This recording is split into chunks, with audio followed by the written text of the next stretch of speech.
Do I need to do that again? Yeah, do a double clap. Sorry.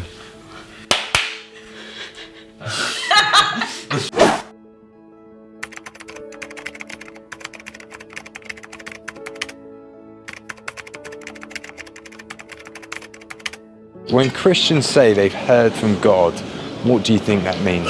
Like, fair enough. Like, who am I to say they haven't, to be honest? Yeah. Like, maybe they have. It's different for everyone because you can get messages in those different ways. But personally for me, I've got a lot of things through dreams. I think it would probably be more like a sense of guidance rather than like an actual like spoken message.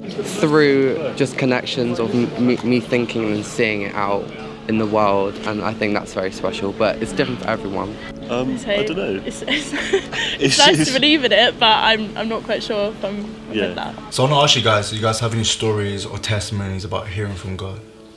Yeah, so I've heard God speak quite a few times, luckily. I have had it through, I've heard from him just by like him speaking through people, which has been really cool, but I've also heard from God through my dreams. Cool. This one time I had a dream about my friend's mum, which was really weird because I'd never met her before. I didn't even know what she looked like. Creep. So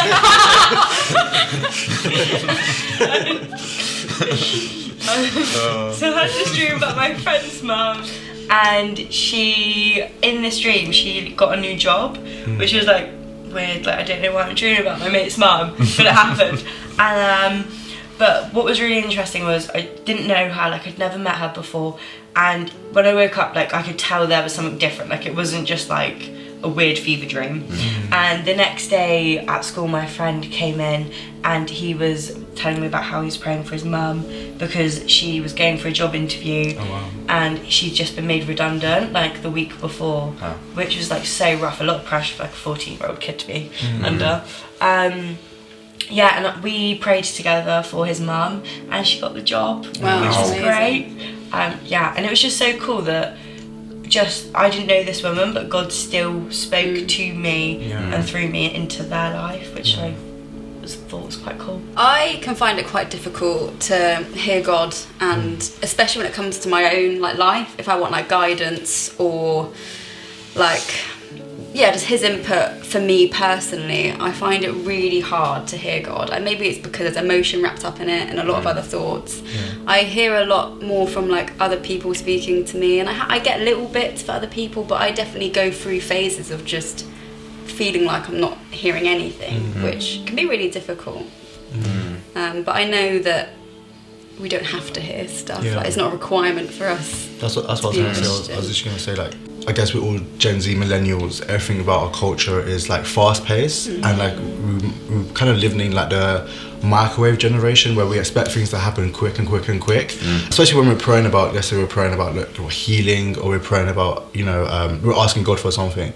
I think so many times we want God to like just give us that quick answer, but we actually need to be still and like just be patient and hear from God. That's really hard though, isn't it? Because it's like it's faith, isn't it? We put our faith in this thing, and when it doesn't quite meet what we expect, it's just really hard. It's really heartbreaking. And I guess it's learning that kind of perseverance, right?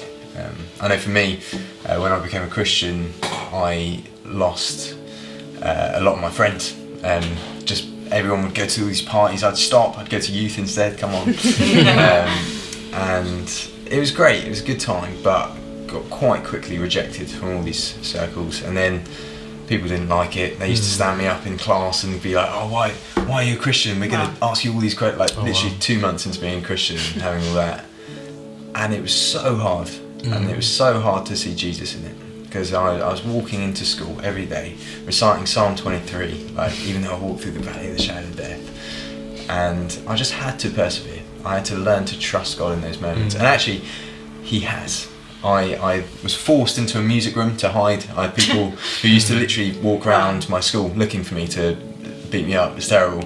I had to get escorted out of school some days. And I hid away in a music room, and I just sat down at the piano and was like, okay, I just need to pour my heart to God.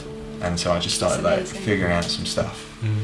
And all my days, how that's shaped my life, just because I persevered. I didn't say, "Nah, God, you must be fake because I'm going through this." No, I was like, okay, I'm going to trust you here. I'm going to sit down. I'm going to worship you. And now I literally do that for my life. I go around and I play piano at gigs and do stuff like that because it's come through this place of just utter worship and dependence. That's a good word. But yeah, there you go.